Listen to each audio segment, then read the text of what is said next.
Jake Williams. Welcome to the show, man. Thank you for having me, Ricky. It's great to be here. Yeah.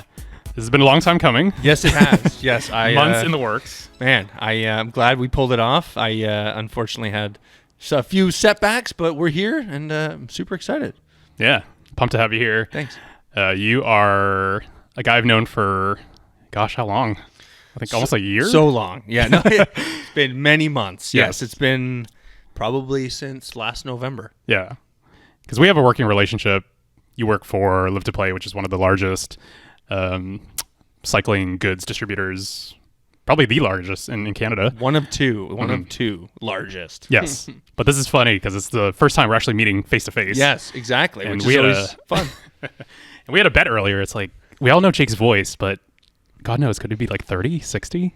Wow. Nobody knows. Wow. He's a Can you mystery. imagine? Yeah, if I showed up and I was an 85-year-old man with a walker. That would be strange. Yes. I'd still embrace you, though. Love your brother. Thank you. Thank you. But yeah, I wanted to have you on the show just because you've got a pretty fascinating background.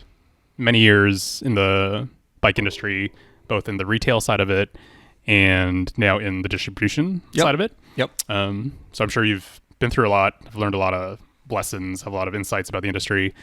And today I just wanted to learn a little bit more about your background and maybe, pick your brain apart a little bit, see what you have to say and what your perspectives are Perfect. on the industry. Yeah, I think that'll be exciting. Yeah, and valuable me too. for a lot of people that will be listening to the show. For sure. But yeah, I know a little bit about you. Yep. This is almost like speed dating, Jake. Exactly. Yeah. I know a little bit, but not a lot. Not a lot. So just for myself and for our listeners, for context, talk about yourself a little bit, your background, and maybe why you got into the industry and how that happened. So I started in bikes as a very young kid. I was your stereotypical child of a father who was into cycling, who bought a very shiny bike from the window at Recycle Cycle at Kingston Road, just west of Main Street, way back in the late 90s. And I would look at that bike as a young child and lust for that. One day when my parents were away, I, unbeknownst to my father, grabbed the bike, grabbed his clipless shoes, and I just decided, you know what? Let's just go for a ride. Let's see what this feels like. It was a nice road bike. It was a giant OCR2. Yeah, it was full Shimano Sora, I believe. Aluminum frame, carbon fork, pretty top notch stuff. And from then I was hooked. From the minute I clipped in, and luckily on that ride I did not do the embarrassing first timer thing, fall down, which I have since done. Good for you. And since then, That's a shoo-in. Hey, it's for hard. most people. Yeah, pardon the pun. That's good. Ooh, Yeah. So ever since then, I was hooked, and I got my first bike shop job in the first summer from when I was back from university, studying journalism at Carleton University. Your typical bike shop job, a lot of sweeping, a lot of cardboard, got very intimate with the box cutter and did a lot of menial tasks, which, for most bike shop employees is the beginning. And, they allow you then to interface with customers, which can be quite daunting at the beginning and quite exhilarating. All the way from that to, later on in my career when I was interviewing people and setting schedules and managing, a staff. So gone through the ranks, over time after university, graduated in a career that was at the time not very recession proof. And we were very soon after a recession. So all those jobs we were promised in journalism school had basically dried up. So we decided to figure it out. I decided to become a bike courier. I did that in Toronto for the better part of a year. Yeah, that was fun.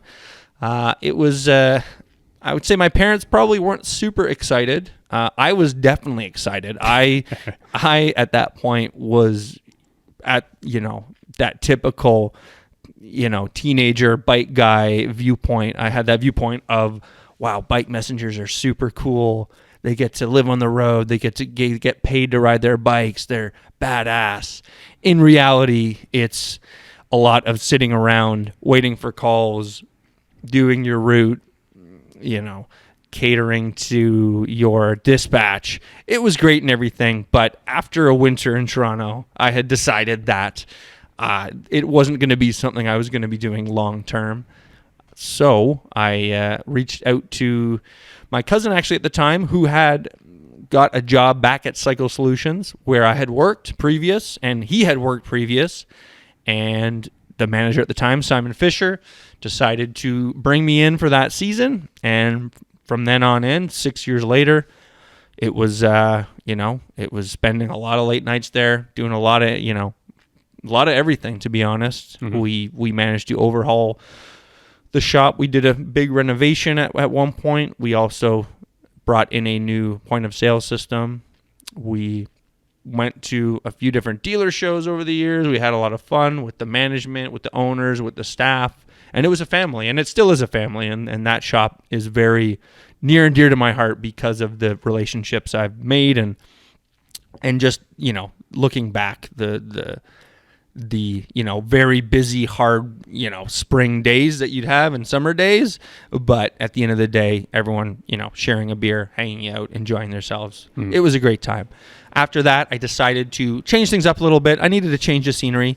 So in 2016, so after 6 years at Cycle Solutions, I decided to go to a place called Liberty Cyclery in Liberty Village, which still is a shop dedicated to service, custom builds, much smaller atmosphere. And that's where I worked with my good friends, Mitch Kaiser, who, funnily enough, works with me now as well, and Ed, who is the owner of the shop. And we had a great time there, a lot of fun. Unfortunately, due to unforeseen circumstances with our landlords and Liberty Village, we were forced to relocate a year and a half or so after that, which was difficult in terms of keeping the business afloat and keeping things profitable for all of us. So there came the time where I decided I wanted to pivot a little bit, still love the bike industry, and decided to apply for a position that was posted at Live to Play Sports for an inside sales associate. And I got it, and have been there for about a year. It's been a lot of learning. I speak some pretty broken French a few times a day, much to the laughter of my actually francophone coworkers. But they tell me my French is getting better, but they might just be being polite. I'm trying, and it's great. It's different. It's sitting at a desk. It's talking to dealers. It's problem solving, but in its essence, in its core, it's still very similar to being at a bike shop and doing that. So that is my very short, brief bio of my time in the bike industry. Mm-hmm. So, yeah. Yes. Yeah, having spent what sounds like, correct me if I'm wrong, the better part of a decade. Yeah, decade. In the industry, both in retail and now in distribution. If you could just sum it down, just to one sentence, what do you enjoy the most about the industry? I enjoy the community. I think the community is really something that's special in the bike industry. And I think you see that in a lot of other industries as well, which are predicated on selling. And this sounds cheesy, but not selling a dream, but selling an experience, selling a lifestyle, and watching that customer, that client change themselves, buy in, get into it. I've had several friends who I sold them their first bike, and 10 years later, cycling is a big part of their life. And I mean, I not that I take full ownership over that and take credit, but I'd like to think that, I played a role in that facet. So I would say that's the biggest thing is the relationships you make and the people that you meet is really, the biggest thing that stands out for me. Yeah, 100%. Yeah, I concur. That for me is sort of the most rewarding thing about, being in the industry. Yeah. Just, the lives you can touch, and I think cycling can be a really life enriching thing. It for sure can. Obviously in the physical aspect of it, but yeah. No matter what kind of facet of cycling you belong to, whether you ride to work or you're competitive or maybe you just ride on the weekends or whatever. Yeah, it can really be a thing that benefits your life. Oh, it can transform you. And I mean, when I was 16 years old, I made a very conscious change in my lifestyle, and I decided I needed to drop some weight and get fit, and I'd lost, I mean, over the course of the years, probably close to 70, 80 pounds. Wow. And not just cycling, but obviously a lot of other aspects, changing diet. But I mean, cycling, I feel like it is really one of those, like a lot of these other activities or sports, it really combines, the benefit of exercise and the benefit of community and social gathering. There's nothing quite like your weekend group ride with the 2 or maybe 3 coffee stops, depending on how leisurely your ride's going, or your mountain bike crew that you go to Durham Forest with and shred and have a couple beers after. I mean, it really does.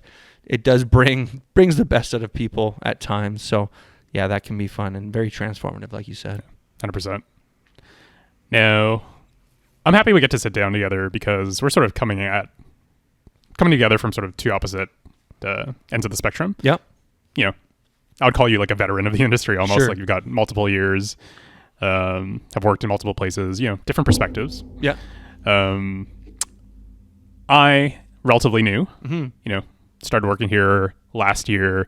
This year have been sort of tasked with doing or being in more of a managerial type role. Yeah. And just with more responsibilities and managing people, which is sort of the first time I'm having to do this. Yeah. And I'm definitely learning every day. Yeah. Every day. Like, I'm not perfect. I'll admit that straight up. Yeah. No, none of us are. Yeah. And it's definitely been a process for me. And that's something I wanted to pick your brain about today. Mm-hmm. Just, sort of like workplace culture, managing people, how to create like a good culture, a cohesive environment. Yeah. Where people are striving towards, the same goals. And that's something I think a lot about. And I think, here we've had some challenges here and there. But yeah, I just wanted to maybe hear from you in terms of just like culture, like making this space welcoming, a place that people want to come, where they belong to. Yeah.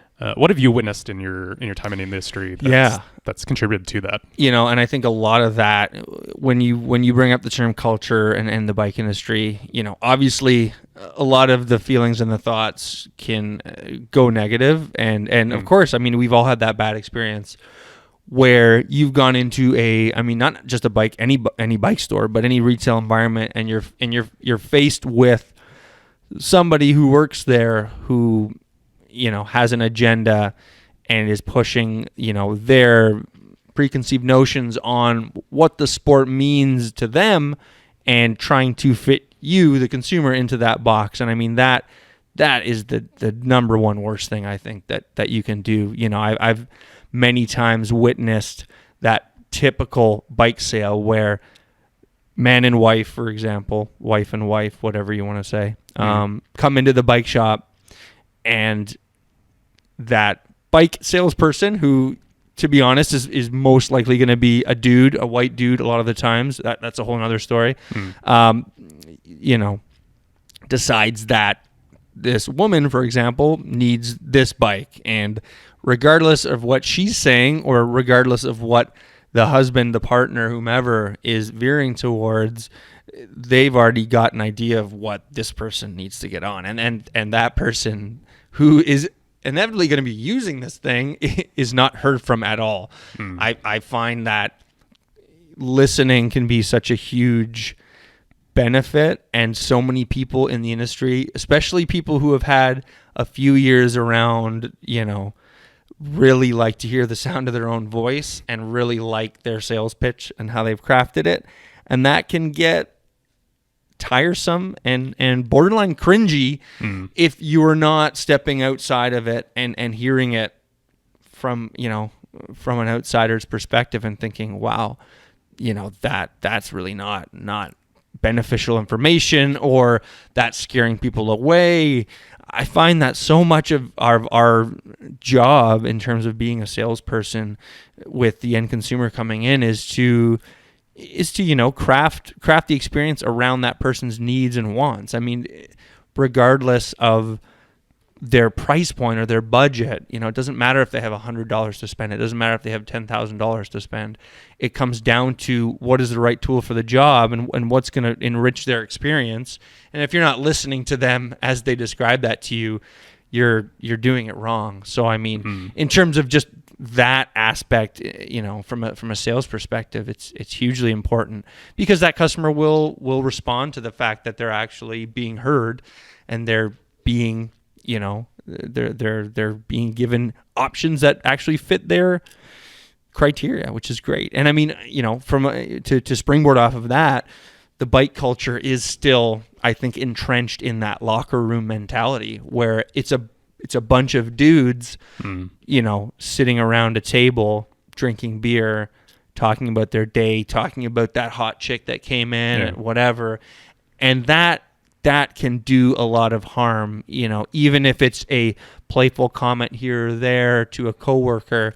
In the grand scheme of things, it's not promoting a positive culture, and it's not going to do a lot of good things to further, enrich this salesperson, because a lot of these folks, a lot of these kids coming into bike shops are super young, impressionable, and they want to get the attention or the seal of approval from their boss, and the only way to do that is to maybe slide into some tendencies that are not appropriate. So, and it's hard, and it's not something that's going to, change overnight. I think it takes a lot of self-reflection from a lot of people in the industry, and it takes a lot of effort in terms of reaching out to, female advocates, trans, non-binary, various different groups who have systematically been suppressed and not really heard or listened to, in our industry. You go to any trade show in the bike industry and you very quickly realize who is controlling, what gets purchased, what gets sold, and where the trends are coming from. So it's very interesting, and I hope to see some change in that, and some, some variety, some just different, fresh faces, because that is huge. I think you talk to a lot of people about what is your barrier to entry in the sport, and of course it can be financial, it can be a whole different variety of reasons, but a lot of it just boils down to the culture, and that doesn't mean that because you went to that one road race and a bunch of aggro dudes rode you into the gutter and gave you the finger, that you should never ride a bike again, because that's one experience in a very specific environment. But that experience can happen, pretty often. It can be a bit toxic in that sense. So I think it's important just to, get your community involved, get involved in the community, and just try to promote the positives of cycling. Because at the end of the day, I mean, that's all we're really trying to do is, have fun on a bike, and it doesn't necessarily have to be more than that, really. I mean, regardless of what you look like or what you do for a day job, it's still something that connects all of us coming into a bike shop looking for a cool new bike, regardless of if we buy one every 5-6 years, or if we're super lucky to be flipping bikes every 6 months because Super Boost has completely changed the way we ride, and I need SRAM access because like the shifting is way better, obviously, than the last stuff. So that's I think culture is, hugely important, but we'll see. Yeah, it's totally crazy. Man, there's so much to unpack there. Yeah, like the first thing that comes to mind when you're sharing that, I feel like that kind of change has to come from the top. It has to come from the top. Yeah. And you mentioned a young kid coming into a shop. If you're in their shoes, you can't blame them for feeling like, oh, they're powerless. Like they have no say, no voice in really making any meaningful change. Yeah. And you're right. There's so much toxicity in the culture, and I've been to my fair share of local bike shops, independent, even like big kind of sporting goods stores. That will not be named. Yes, we'll keep that. We'll keep that on the down low. Yes, and just like the attitude, sort of like looking down their noses at you. Yeah, sort of eyeing you up, and doesn't need to be that way. It's very interesting. I don't know if I think it comes from a place of insecurity. To be honest with you, the people I've dealt with who have had that viewpoint are always trying to find ways to either justify their viewpoints or justifying their existence in the store there's not really a sense of comfort or at ease. There's always this anxious feeling of just, I don't know, being unsettled. Yeah. And you're right. It does have to come from the top. And I mean, when you think of it too, the bike industry, like the people running the bike industry at the top, when they started, it was pen and paper. It was no internet. You know, the first mountain bikes were developed before the internet was around. And I mean, I think those people at the top, if we're talking about, you know, for example, the head of Trek or the head of Specialized, I mean, these are old white dudes that are baby boomers who generally tend to think a certain way, and not to generalize too much, but like, let's be real. I think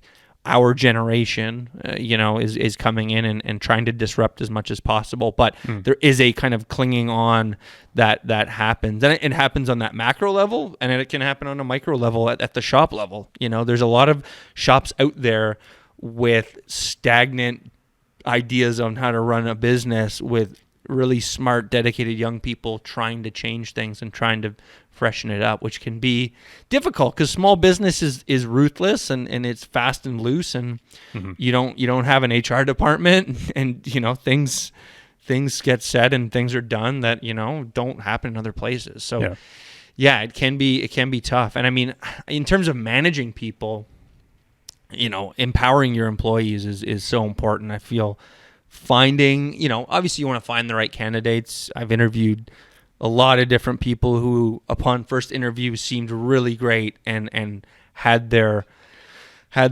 stuff together. But at the end of the day, they just weren't mature enough to really handle going through 8 hours and being focused in completing tasks in an efficient way. So, you know, you need to find these people, and you really need to empower them with not only, you know, making sure that they know their value and making sure that their voices are heard when big decisions need to get made, because that can do a lot to their self-confidence and overall feeling of, wow, I'm part of the store. I'm actually have a say in the matter. And you have to pay them well as well, which, as we all know, in the bike industry can be difficult because, you know, no one's in the bike industry to get rich. Yeah. And, you know, there are very few people doing that. So it can be difficult, but man, yeah, investing in your employees is important, because, you know, they're just going to leave after a couple years or less, you know. So yeah, it's tough. Yeah, totally. Yeah, those are one of the challenges I had this year. I was sort of unofficially elevated to being like the head of HR. Yeah, nice. I am HR. You are HR. I am HR. You're the HR department. Yeah, nice, and I did sort of the bulk of the hiring this year, or sort of spearheaded that.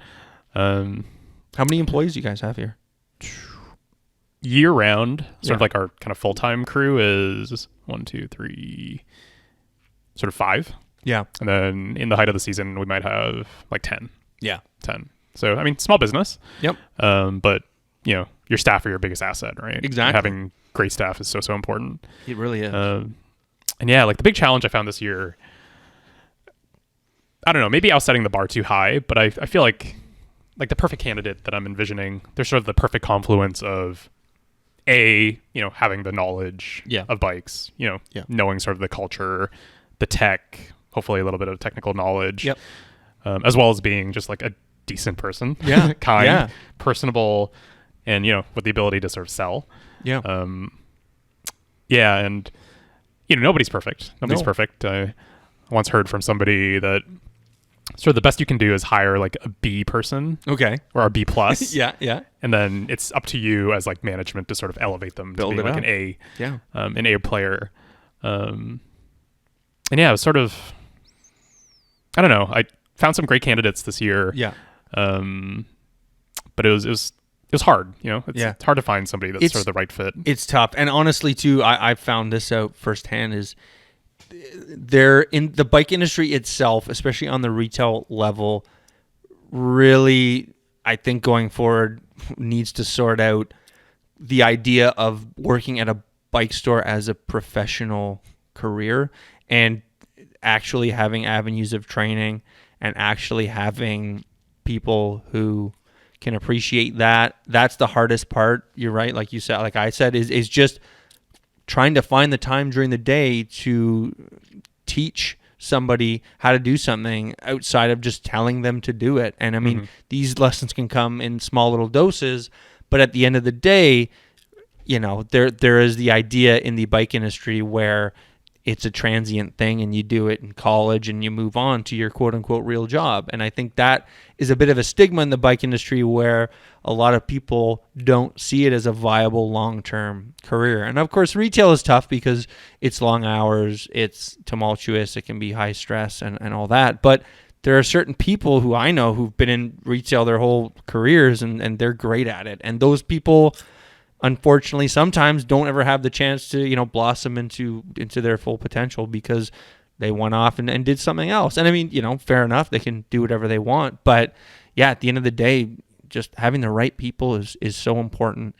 And and as a manager, like you said, being able to find a way to reach them in a way that they find empowering can be tough too, because you can't just sit there and yell at the kid for not sweeping the floor every day, because you're just going to go crazy. You know, it doesn't make any sense. It's either going to click or it's not, and you're either going to find a different way to reach them or you're not. So it's that can be tough. But yeah, like the professionalism aspect, I mean, from a mechanic standpoint, it can be so tough because, you know, really when you're tasked with becoming a bike mechanic, your really only avenue is to go and just do it either for free or for very little money for a while and hope that you get better at it. I mean, there are programs out there that help people to learn the basics, but I feel like in the bike industry, they're kind of looked down upon. They're not really seen as real world experience. So the idea of more so legitimizing and you know, professionalizing, I don't think that's a word, but I think so. Yeah, maybe we'll have to check that one later. Yeah. But it's just empowering people and making them proud of what they do. You know, a bike mechanic is really, in my opinion, the safest position in the bike industry, to be honest. You know, you look all the way down from the top of the biggest distributor in the world down to the littlest shop, and there's so much disposable knowledge and disposable resources, but at the end of the day, you better know how to adjust that derailleur to the point where it can shift well, because that's something that a lot of people aren't going to learn on the internet, and you can learn on the internet, but it does take a specific touch. Trust me, I've tried, and I'm still trying to figure out how to properly tune a bike, and I've been in this for a long time. I just don't want to do it. I just want to give it to my very professional trained mechanic, and they're just going to make it work, and it's going to be great. And I think, you know, that's a huge thing. It's just finding the manpower. Woman power, person power. Yeah. You know? It's tough. Totally. It's tough. Yeah. Yeah, on that topic of sort of valuing your staff and even like nurturing your staff and helping them grow, you know, let's get to sort of like brass tacks. Like what are sort of like the tangible things that a manager can do you think, to really do that for their staff? Like, you know, for example, something I try and do, you know, occasionally I just invite staff out for coffee just to kind of check in and see how they're doing, right? Nice. Yep. And, you know, I think that's so valuable for that person. I've worked in places where, you know, nobody's really ever talked to me about how I felt and, you know, how I was doing genuinely, right? Yeah. The idea of an employee review is seen as something that's what you do in a corporate world, but it really is beneficial to any level, right? Yeah. Other things, I mean, I think giving, you know, one of your junior employees some ownership over some aspect of the store, whether it be, you know, merchandising the helmets or, you know, trying to have a facilitating role in inventory year round, giving them something that at first sight might be a little bit more than they can chew, which of course can backfire. Don't get me wrong. You don't want to have them running the whole show for a week, but you also want to challenge them in ways that both, you know, gives them an idea of what this gig is all about and what the job entails, but also shows that they can grow and learn and create positive experiences with customers. And I think at the end of the day, that's what we're all here doing, is we're trying to, you know, get people on bikes that they really enjoy riding. Like that's, and I think the good people out there in the industry really value that experience and wholeheartedly hope that every person that walks in the door is going to leave satisfied and happy and want to come back, not just to keep that customer and make money, but to legitimately have that person, having their life enriched by this machine that we sell. Yeah. So yeah, whether it's giving this kid the idea of, okay, we're going to do a project where we're going to, reorganize this wall. What do you think? And what do you, just trying to get them to open up a little bit, because like you said, if they're just put in the corner and their job is to, if you just hand them a list when they show up at 9 a.m. and it's take out the garbage, do the cardboard, greet customers. If it's just that on repeat, that is going to get old really, really fast. And you need to give them right off the hop the ability to grow, because I think a lot of people are very skeptical and cynical about quote unquote kids in the bike shop. And yeah, a lot of them might sneak away and look at their phone a lot of the time, but you have to take a chance on people who are legitimately looking for a career or looking to be part of something bigger, right? And that's the bike shop is a prime example for that, because it gives you a sense of accomplishment when you're selling cool bikes and hanging out. But like I said, there's a fine line. You don't want to give them too much too fast. I was at Cycle Solutions at a point where management, about a year in or less, changed over, and we went from having one manager and having one kind of style of management to kind of a bit of a more of a free-for-all. And it was very open, and it was like, you can do whatever you want and you run the shop. And it was great because it forced me to really learn the ins and outs of a lot of different aspects of the industry. And I really came to appreciate that and like it. And I mean, it can be difficult if you don't have that set structure, and it can be hard to implement that when you're dealing with strong personalities, especially.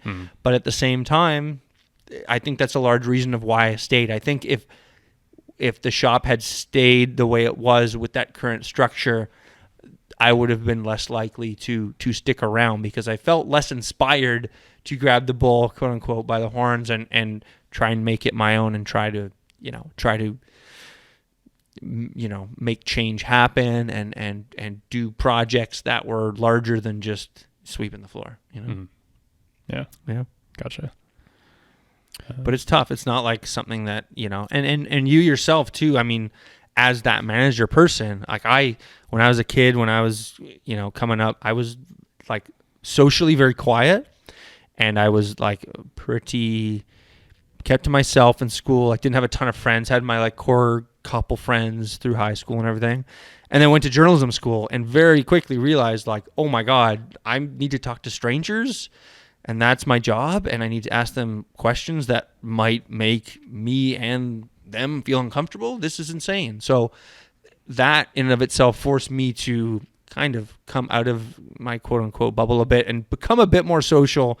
And I think that's a big part of it is being social enough to where you're approachable from your staff. And like you said, taking them out for coffee or, going for a ride with them. You want to get to that point where you're on a friendly level. You don't want to be too buddy-buddy, because that can create issues in terms of just, the typical, like hierarchy, if there is one, right? But yeah, you have to have like a pretty good idea of what you're doing and how you're doing it, and be like a friendly person too, because that you don't want to be like a super grouchy, mean person and scare kids away, because who wants that? I'm sure somebody does. Yeah, I mean, there's people out there who take well to like that style of, I want to be told exactly what to do.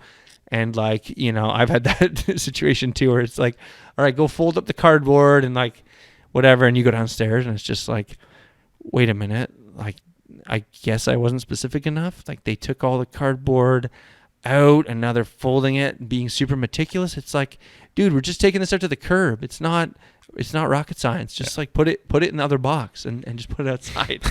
But sometimes you just gotta impart that in a casual way and not yell at them. It's tough. Yeah. Yeah. One of the things I'm like really obsessed with, Jake, is I think like the kind of like key quality, both, as a manager, but just as like a person in general, is empathy. Yeah. It's empathy. Yeah. And I find,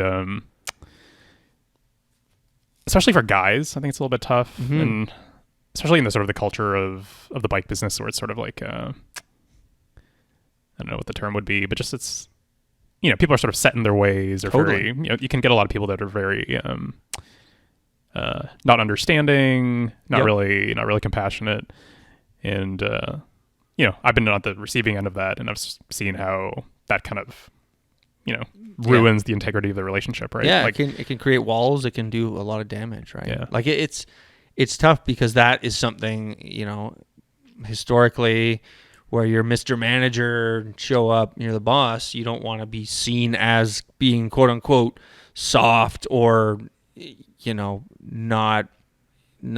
not getting your employees to get their work done or meet certain quotas, but at the end of the day that can just create resentment, right?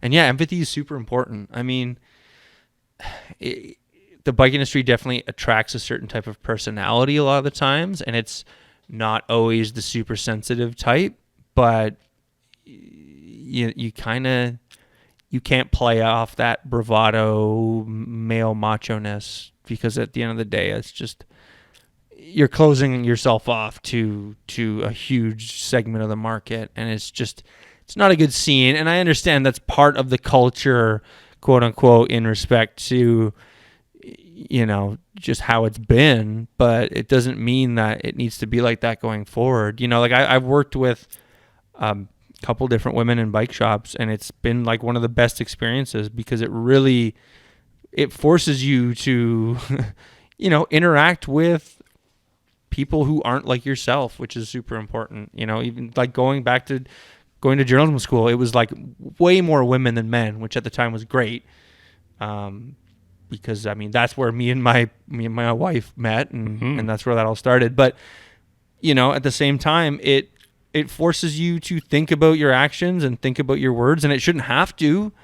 But again, when you're hanging out with the boys at the back of the shop at the end of the night, drinking beers, talking whatever, that behavior becomes very normalized very quickly.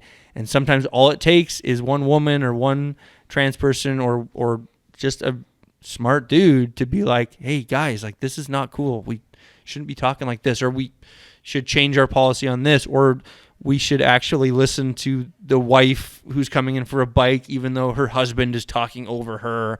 And, he seems to know bikes, so let's just do what he says, and she doesn't care. But at the end of the day, she cares. So, I mean, I think having a diverse staff, and of course, I think that is the hardest part right now, is balancing that, is trying to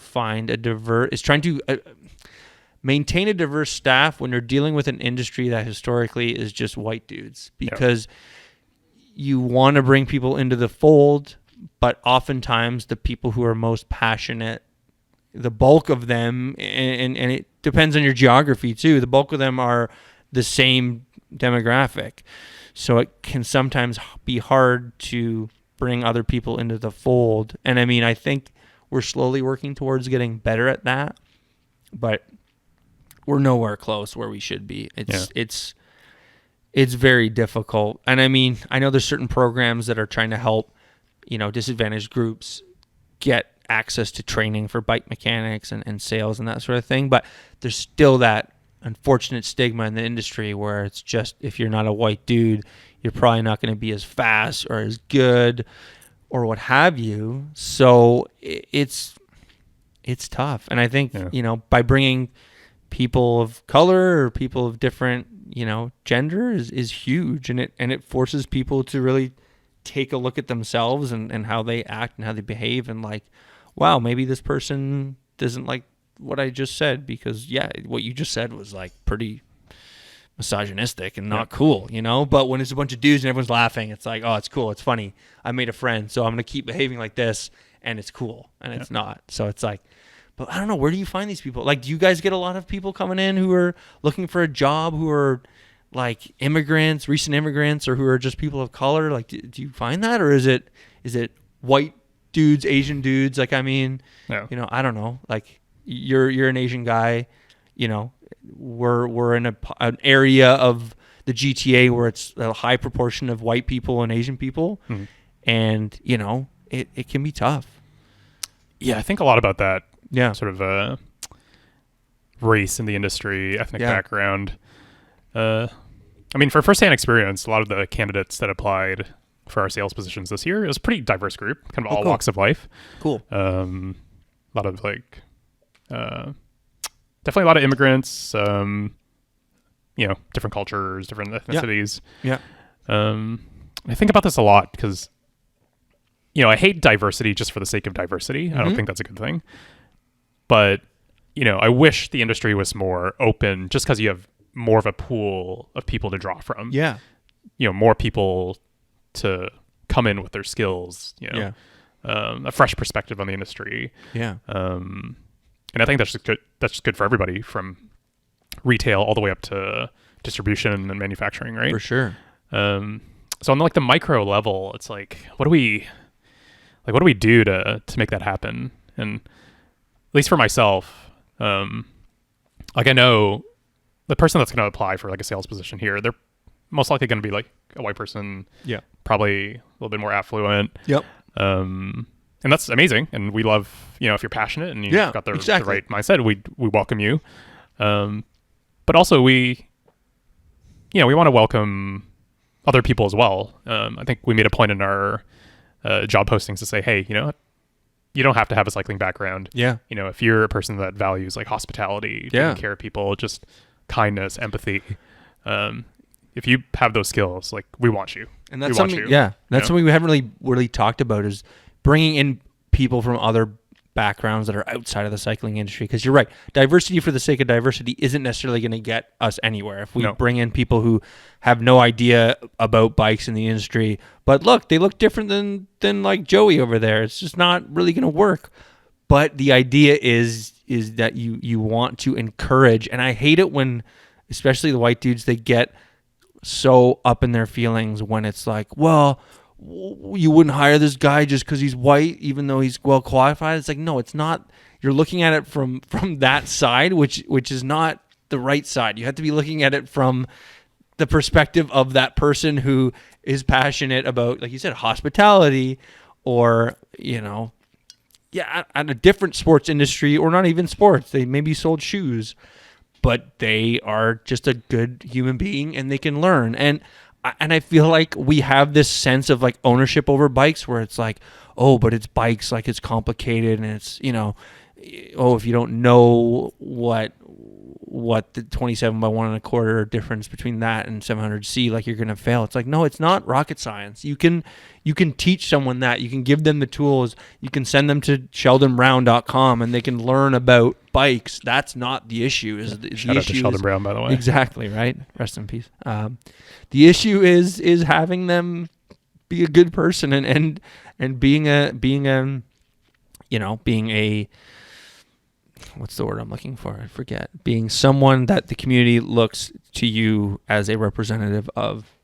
I think there's a word for that, but yeah, I get what you're saying. Yeah, right. It's you know, it's important. It's important to grow the sport because the industry, like, let's be real, it's not exactly growing at an insane rate. You know, bike sales in North America has stayed like fairly consistent, you know, so there needs to be an effort in terms of finding new markets, you know, in a ruthless way, in a business minded way. You're like, how do I infiltrate people with money who haven't historically thought about cycling as a cool thing or a sport that they want to get into, but also just from a diversity standpoint, because I've been on enough group rides with a bunch of the same type of person and it gets old pretty fast when you're just talking about the same political viewpoints, and it's not super comfortable. And I mean, that's coming from me who's a white dude, so I can't imagine trying to bring, say, someone else who doesn't identify the way I do into that fold and expecting them to have a positive experience, you know, either out on the road or in the trails or in the shop. It's like, you know, this industry has a great way of enriching people from a transportation aspect, in terms of having them save money and having them develop a new hobby that has so many different facets. But a lot of people just feel closed off to it because it doesn't speak to who they are, which is really too bad, you know?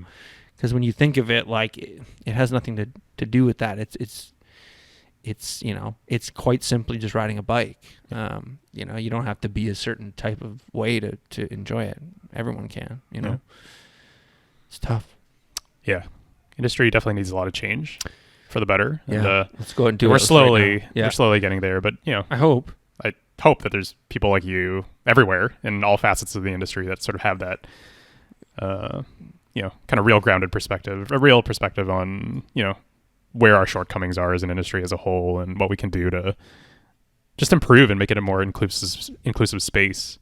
Yeah. So that everybody can enjoy it, right? And it's hard too because shop owners are constantly in the crunch and they're stressed and they're not making money 12 months of the year and they don't want to have to worry about, oh, now I need to have this person hired. And then, like, it's that mentality of, like, I don't want to sympathize too much with people who don't like diversity. It's not what I'm trying to do, but it just, we need to make it easier for people to feel comfortable walking in and applying for a job. And I just think we're getting there, but it's tough. Yeah, for sure. Well, how about we transition, Jake? I wanted to talk about sort of the current state of the industry. Ooh, yeah. We're in a kind of tumultuous time. If you read any of the publications, like every week, it's like, oh, you know, Armageddon is coming. Yes, Chaos it's like is coming. The bike industry is dead. The LBS is rest in peace. It's gone for good. You know, it's it's. I mean, depending on what you read, it can be a little bit scary out there. Yeah. And a lot of change is happening. It's exciting, but it's also cause for a lot of hand wringing for a lot of different sides of the industry. You know, like Live to Play, for example, we just launched a new direct to consumer platform where we're selling bikes directly to consumers, fulfilling through bike shops, which means the transaction happens through our website, but the profits are shared through the bike shop that the consumer has selected their bike to be picked up. So the bike ships, it's built by the shop. The shop, quote unquote, it sounds weird, but owns the customer. The shop maintains the relationship as they would have if they were just walk in and buy a bike, but the landing point of that transaction is directly through the website, and that can create and that has created some friction because there is that mentality where it's really two schools of thought coming together. You know, like the distributor looks at it and goes, well, we want to sell our bikes. We're selling our bikes to bike shops. But once they get into the bike shop, we don't really have control over selling those bikes. It's really up to these people who might sell them on a different bike because of various reasons. And those reasons could be completely legitimate. But it just comes down to we do not have the control. So there's fear there. And then from the shop side, there's obviously fear about, well, if they're starting to sell bikes online, fulfilling through dealers, you know, this is a slippery slope. In 5 years, are we going to be only fulfilling bike sales through dealers? Are we going to be getting our margins constantly chopped in half and in different pieces? And where does that put us down the line? So there's a lot of, not animosity, but a lot of confusion and fear, I think, from both sides of the coin. And I mean, everyone is just trying to keep up with the consumers, you know, ownership over themselves, which is pretty new. You know, in the past, when you wanted to get knowledge, you'd have to come into the bike shop, talk to you or talk to someone and learn from their viewpoint or their mentality. Now you go on the internet and you read 1,000 different viewpoints from 1,000 different people about what is best. And I mean, the smart people out there formulate their own opinions, and usually they're pretty spot on, and then they can go and buy a bike if they want on the internet. So, you know, a lot of people don't give the consumer enough credit, I find.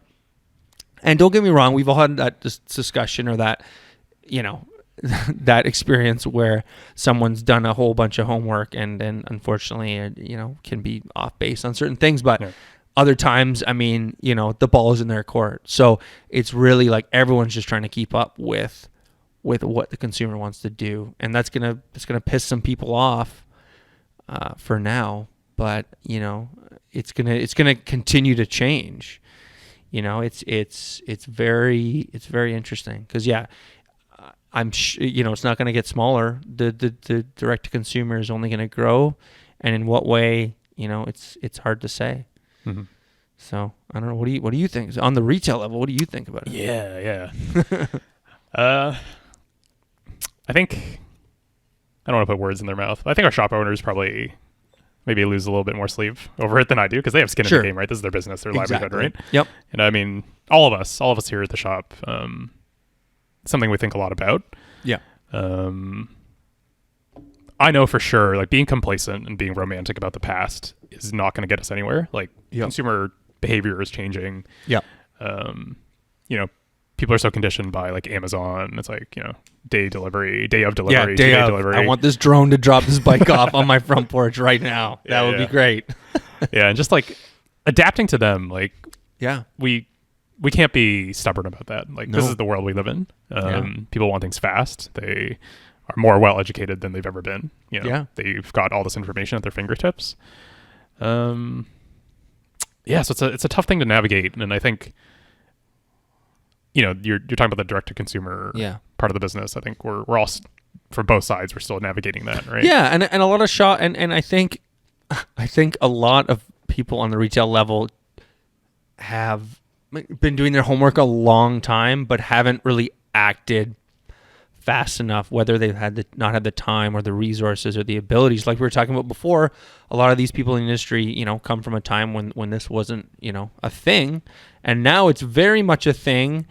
And I think a lot of shops tried it back when e-commerce was first getting started, and a lot of shops didn't have good experiences and have dwelled on that and are really resting on their laurels. And I mean, it's hard and expensive and time consuming to maintain a big e-commerce business, but and some shops have completely just not thrown their hands up, but have said, like at Liberty, we were like, you know what, we don't sell parts, we don't sell SKUs, right? And we've noticed that in the bike industry. When I started, you'd go into a bike shop and there'd be like the case of derailleurs over there and the brake calipers and there'd be frames hanging up on the wall. We would go to the bike show with like 20 dirt jump frames, for example, and sell them all because parts were so much more cross compatible, and the idea of buying something and just building it at home and getting it set up was just a lot more manageable. Now with the proprietary nature of bikes and the different standards that we're dealing with, people are more comfortable, or at least more, they're used to just buying stock and buying off the shelf, and that does play towards that whole click and collect, business to consumer B2C mentality. So we're all changing. Everyone's trying to pare down as much as possible, but then still gets frustrated when the customer comes in and doesn't want to order from them and orders online, because let's be real, even you ordering that part from me. You call me at 2 p.m. We put the order through. It shows up the next day. That's as fast as it gets. But that person could literally leave your shop, get on Amazon and have it arrive later that day or that morning, and they don't have to deal with shipping costs, going back to the shop to pick it up. It delivers right to their door. It's such a more streamlined way to do it. And at the end of the day, I think certain retail businesses just need to say, this is not for us, and we need to play to our strengths, right? And that's where I find success is really, you've got to push your customer service. You've got to push your shop as a destination to build community and to build that sense of, wow, this is a cool place to come and hang out, and I want to tell my friends about it, and I want to keep coming back and buying stuff. And I think that's why you see a lot of shops. Shout out to Dismount, for example, a new shop that one of our former employees, Pat Dennis, started up. Yeah, follow them on Instagram. Yeah, amazing. I mean, they're doing a lot of stuff, and they copied us at Liberty. I'm going to say it here now. They copied us. Shots fired. No, guys. yeah, Shots exactly. Fired. Here we exactly. go. They. This is what I wanted. This is what I wanted. Huge I wanted beef the in the heat. industry. Let's go. Yeah. Let's go. they got a awesome little coffee shop thing at the front. They have the full espresso machine, and they're selling beans and they're selling merch, and they're doing it way better than we ever did. That is for sure true. But you need to provide that stepping stone into the bulk of your business. And that stepping stone is no longer coming in and buying a derailleur, a cool new XTR derailleur. It's like buying a $6 cappuccino. And that's cool because that gets people in. And I mean, you know, obviously coffee and cycling are like inherently tied. I mean, there's very few things that go so well together. So you need to provide as a shop somewhat of a value add, whether it's, you know, you're heavy in events or you have a great service staff. You know, you can't really sit back with stuff on the shelf and expect it to move, you know. And I mean, there's certain people and certain products that, I mean, I know I would never buy online. I mean, shoes, helmets, you want to try that stuff on. I think there'll be a place for that always. But other things, you got to play to your strengths, and you can't dwell on losing sales because it's going to happen because Amazon has it 14 cents cheaper and that person does not care enough about your shop. Maybe over time, if you woo them in and they might not care, but let's be real, you know, our generation doesn't have a ton of dough to throw around, so if we can save a few bucks on bike parts, I mean, it's a good problem to have. Yeah, I don't blame anybody for doing that. Right? That's it. I don't, you know, how many times have you had someone come in, they show you their phone, and it's like, you know, something back when like Amazon had some weird Shimano agreement and they were selling stuff for Pro Bike Kit or Chain Reaction, and you get an Ultegra Grupo for $700, and you're literally looking at your own dealer cost for the same Grupo, and it's $200 more expensive than what the customer's buying, and you're going like, no, you should go and buy that from them, and if you don't mind, like, I'm also going to buy it and, you know, do a build for my customer, because honestly, you know, for a lot of shops, using Chain Reaction or Pro Bike Kit as a distributor for a while there made sense because their prices were insane. Mm-hmm. So, yeah, there's so much change there. It's kind of scary to think about it. Yeah. You know, and of course you're like, oh, what about if you need to return it? What about warranty? But at the end of the day, I think a lot of people are willing to roll the dice to save a few bucks. A lot of people are going, you know what? I mean, this is at least my perspective. If I'm going to buy something on the internet and it kind of doesn't work or screw up, I'm not fine with it. But the idea that I saved a few bucks and I took a bit of a risk is kind of inherent in that purchasing. Now, I mean, there's companies out there that are doing a lot. They're sending you return shipping labels and packages, and you can return stuff. Doesn't Amazon have like a year? Doesn't someone have like a year long? Like that, isn't that nuts? Like, crazy. You can keep something for a year and return it? Like, if you called me up to get an RA for something you had for a year, I mean, there's certain aspects of it that would be like, that's kind of crazy. So, you know, I think we're having to adapt, and I think a lot of the larger entities in the bike industry are having to take like a long, hard look at themselves and realizing that, like, okay, now we're competing on a global scale, and we need to be super competitive. And so we need to consolidate our staff. We need to find a way to save money. And it's like, you know, same with the retail level to a certain extent. You know, it's hard to pay a good mechanic what they're worth. So maybe some shops choose to employ 2 mediocre mechanics, and that might bite them in the butt, but like, it works. So yeah, it's tough. Yeah, very tough. The internet. Yeah. Yeah, like so much, like you mentioned earlier, like nobody goes into the bike industry because they want to get rich. Yeah. You know, I'm sure there's this, you know, a select few that just really knock it out of the park. Right? Like John Burke, I think, who owns Trek. I think he's probably doing okay. He probably has a nice house. I stood like 5 feet from him at a party once. Yeah, I went to Trek World. Yeah, Trek World is fun, right? Yeah. I went a couple years. Some stories that I probably shouldn't share. Well, we'll talk after. Got a little rowdy. Yeah, it was fun. I mean, they drag Gary Fisher out, like he's like basically he's sad like one table from us. He's a character. I love that guy. He's just like Trek's mascot, and I'm sure they just pay him a salary and they just do weird stuff. Yeah. And he talks to people, and he builds the stoke. Yeah. But what are we talking about? Trek World. It's a fun place. But, you know, yeah, you're not getting rich. You're not saving lives necessarily, but you're changing lives. Hey, you might be saving lives, with the health stuff. Yeah, you're probably like you're trimming people down. You're showing people that they don't need to be driving everywhere. Like that whole other aspect of it, sustainability. I mean, that's a whole other thing that we haven't touched on, but that's important too. You can get pretty self-righteous with that stuff. But yeah, bring that up just because I know wages are comparatively so with like other industries, like a notch below. Yeah, and that's real upsetting for me because I know there's so many skilled mechanics that they're the backbone of the business, right? Or like amazing salespeople. They're just so welcoming, skilled at what they do, knowledgeable. Like they're stars, right?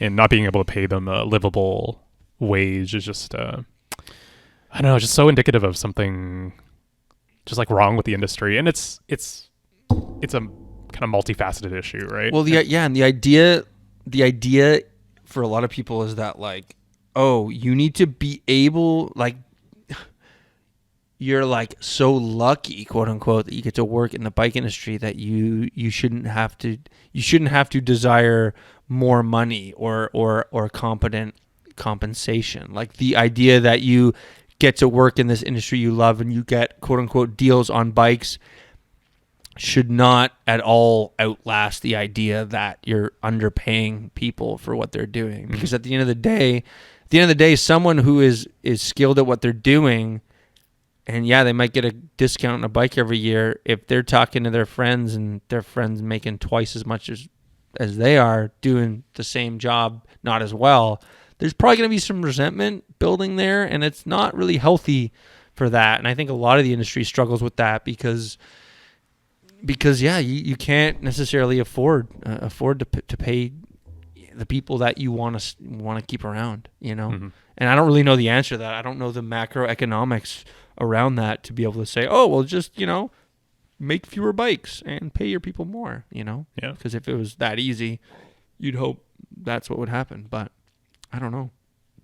I think it's an issue all around in retail. Like that's kind of just what seasoned retail, unless you're looking at commission based mentalities, which is a whole other ball game. I don't know if you guys deal with that. No, we don't do that here. I think for very specific reasons. Yeah. That when I was working at Psycho Solutions, there was that in the beginning, but it was pretty quickly phased out. There was not too much desire in terms of creating that environment, and there can be benefits to that environment, but I feel like the downsides are probably outweighing. But again, I mean, if it comes down to it, you're probably gonna sell some bikes that to people who shouldn't have them to get your bonus or whatever.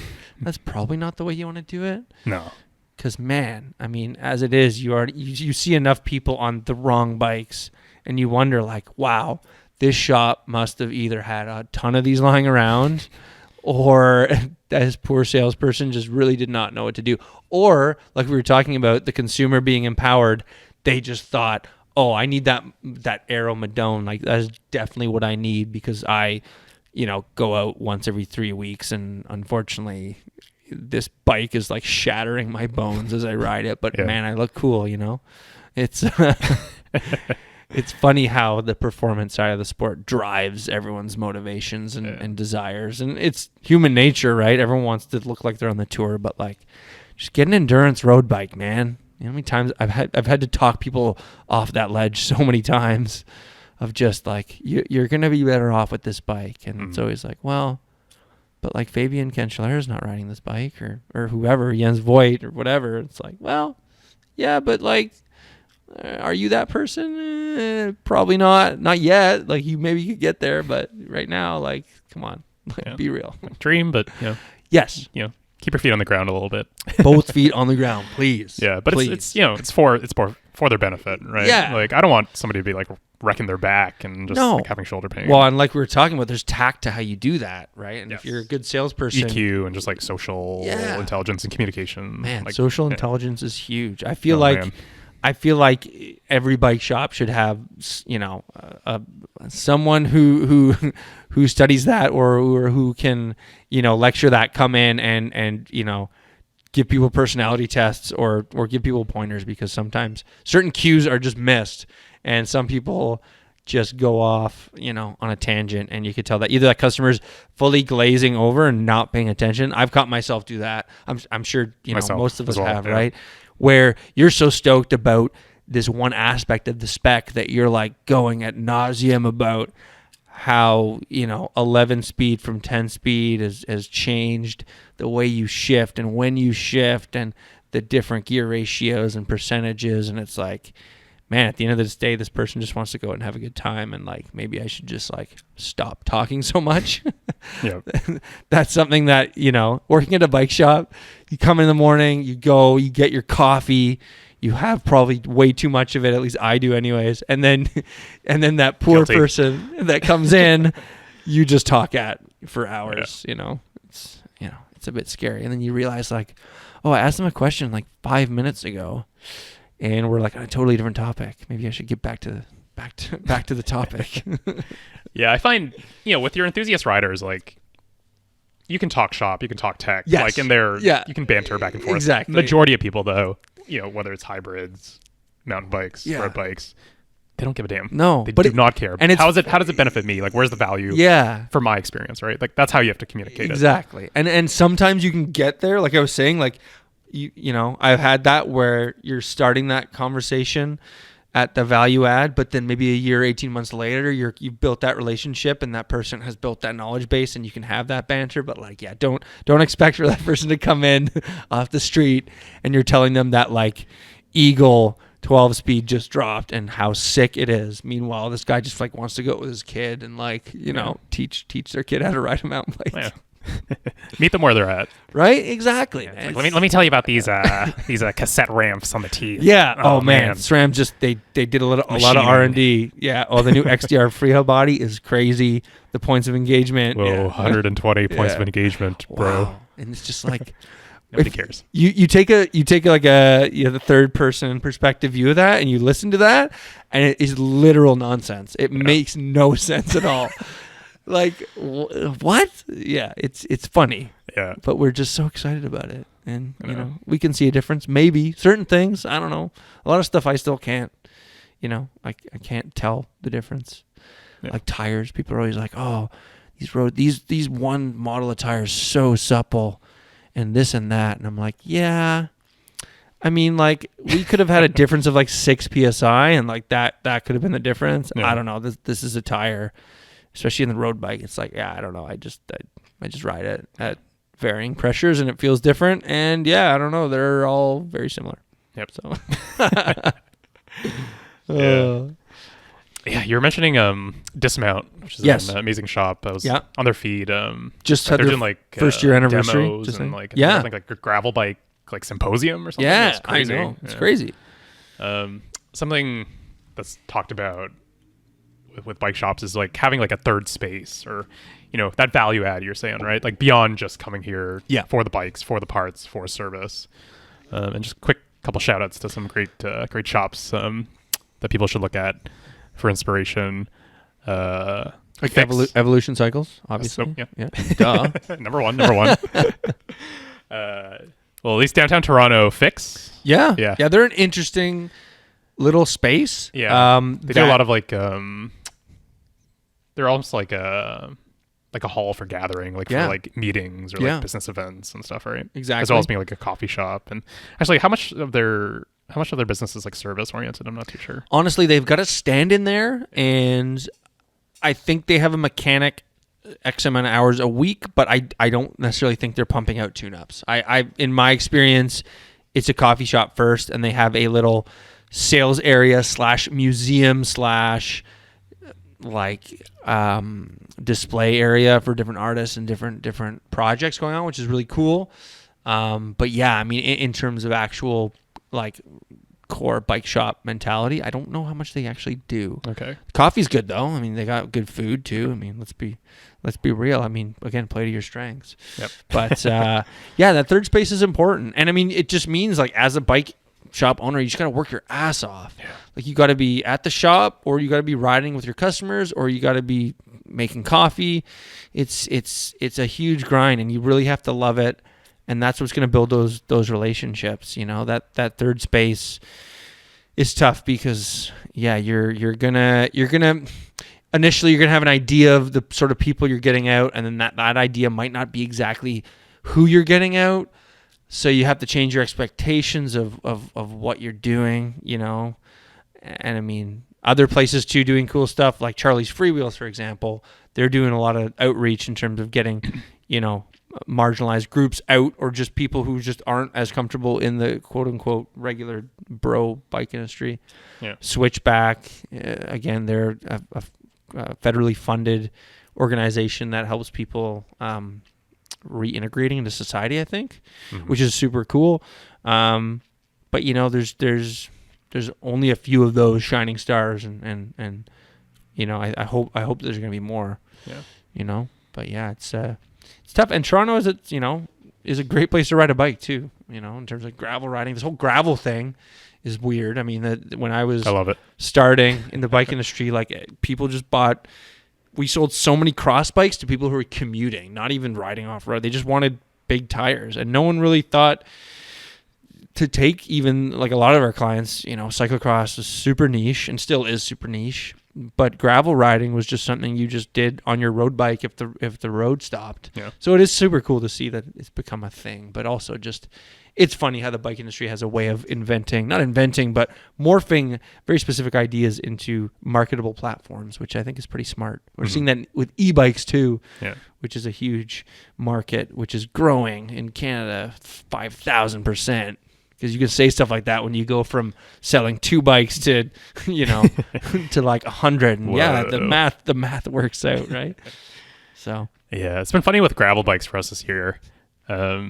I'll have to pull up the statistics again, but just anecdotally or just from recalling it, we sold more gravel bikes than traditional road bikes this year, which is pretty remarkable. Yeah, I mean, because they're just they're practical. A lot of the customers are sort of older folk, and they just want more comfort. And it's sort of like a one bike. It's impossible to have one bike to do everything, but you're getting real close, I think, with the gravel bike. And I hate that moniker. I know. It's sort of like a do-it-all. And let's be real here, though. Right? How many people out there riding bikes really need a traditional, quote-unquote, road bike, or even, to be more niche, a race road bike? Yeah. We're talking about a very small segment of the population, of the ridership. And historically, those types of people aren't the types coming and buying a lot of bikes. Those are the types of people who are racing, who get a deal from a buddy that works at a bike distributor. You know what I mean? It's very much in-house. So as a shop, you need to find ways to get your new and old customers excited about new things. And this gravel thing has really taken off. And I think it is, like you said, it's brilliant because it's not really reinventing the wheel. It's just taking a road bike, slacking it a bit, putting big tires on it, and just putting 40,000 water bottle mounts and bag mounts.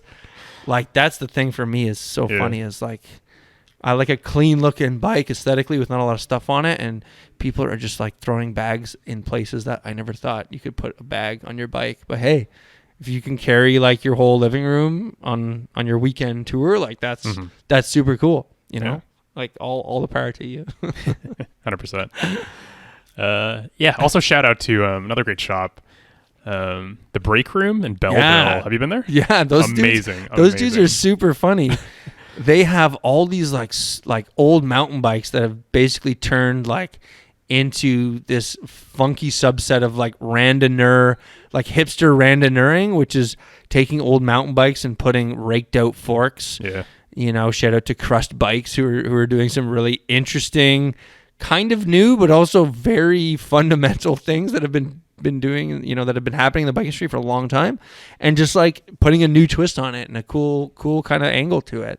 So, and it's speaking to that person who is not getting, putting on their $4,000 ASOS bib shorts and going out for their bagel ride on Sunday. It's just people who literally have flat pedals on their bike and want to go out for a weekend, which again is great, but a lot of people in the conventional bike industry are look down on that, or it's just not, financially viable to serve that customer base. And Break Room's doing a great job with it. And, they got the coffee thing going too.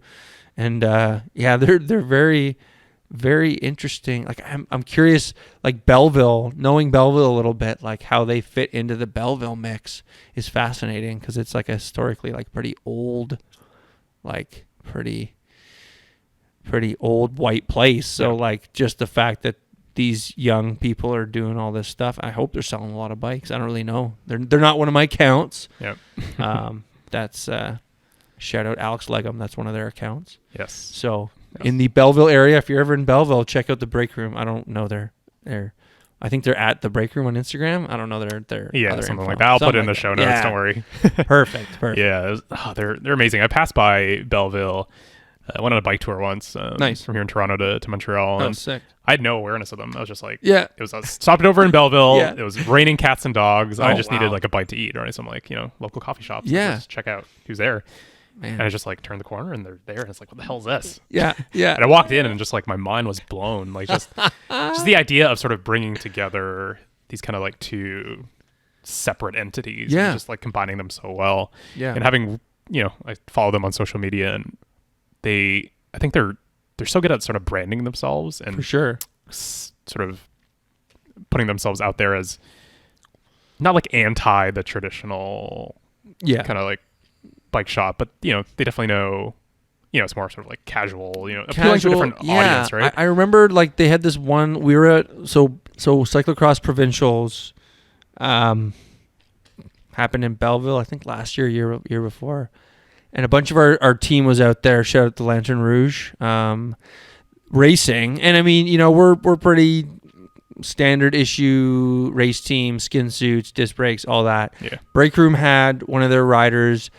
First cross race ever, cantilever brakes, just this young woman who was like did not care where they placed in the mix at all, but was just having a ball and enjoying themselves so much. And like the stoke for that person was so high. And it was kind of refreshing because like I've raced cross at like a not super high level, but a high enough level where you expect a certain result. And if you don't achieve that result, it can be disappointing. So it's fun to see that refreshing look towards like, oh, racing is fun and you should probably do it if you actually enjoy it. And and just expect to get that out of it because I mean it's not cheap. Like you're paying all this money. Like I don't know why people race their bike if they're not having fun. Man, it's so expensive. But anyways, it's a different story. But yeah, just enjoy riding your weird old cantilever brake bike on a race course. Like go for it.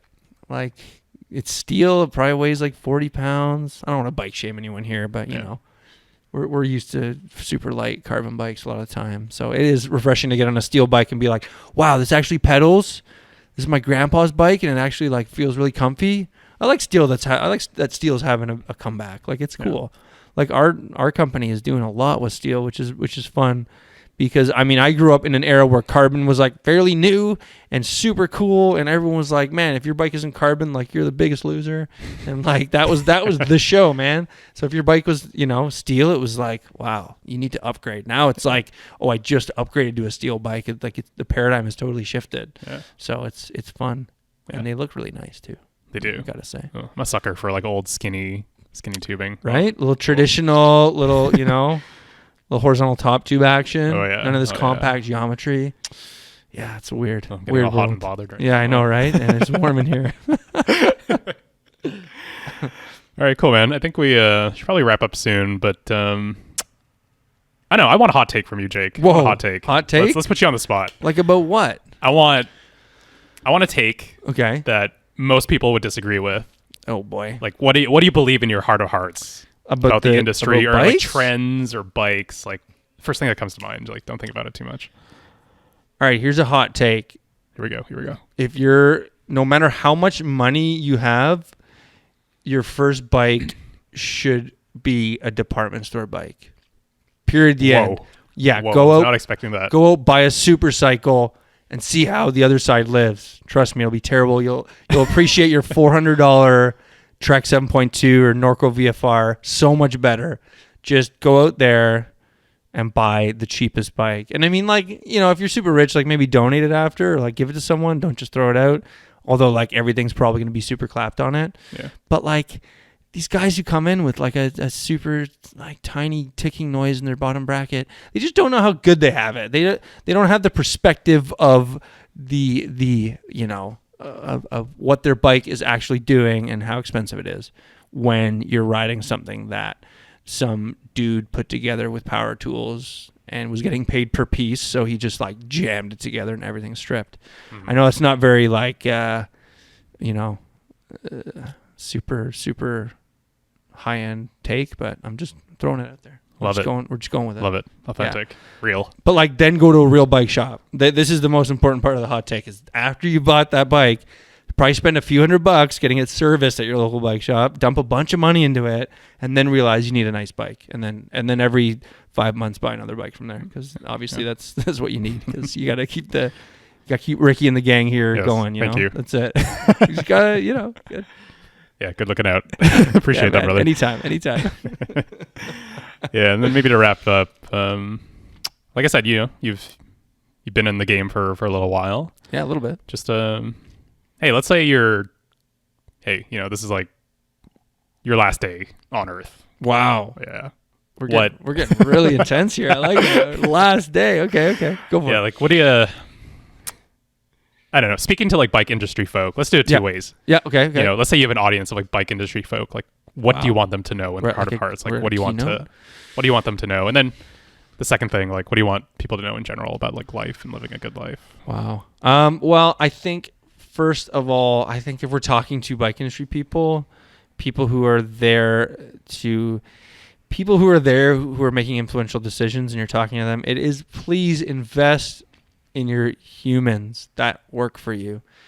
Give them the money that they want to live their life. Think of the big picture. Think of how that person is going to positively impact your business, and don't have any time for people who are not cool in every sense of the word. So yeah, invest in your people that work there, because those, especially in the small business, those are the people that keep the lights on and keep things turning. So it's very important. And in life, man, you're like a wise guy. You're an old soul in there. I can see it. I'm literally 32 years old, so I don't know how wise I am. I feel like I'm still 14 years old, but in life, I don't know. Just like, don't be a jerk. Maybe is it's kind of a basic take, right? But don't push your notions on other people. Just listen. Maybe just listen. How about that? Like, that's a good one. That was the biggest thing working in bike shops. Like, wow, it's not that hard if you just listen to the person about what they actually want, and then go get what they want instead of talking over them. So just listen. That's it, man. I mean, that's it's easier said than done, I think, because a lot of people like the sound of their own voice, and it's different to listen and actually hear what people are saying. But try your best. If you listen a lot, maybe the words will come through.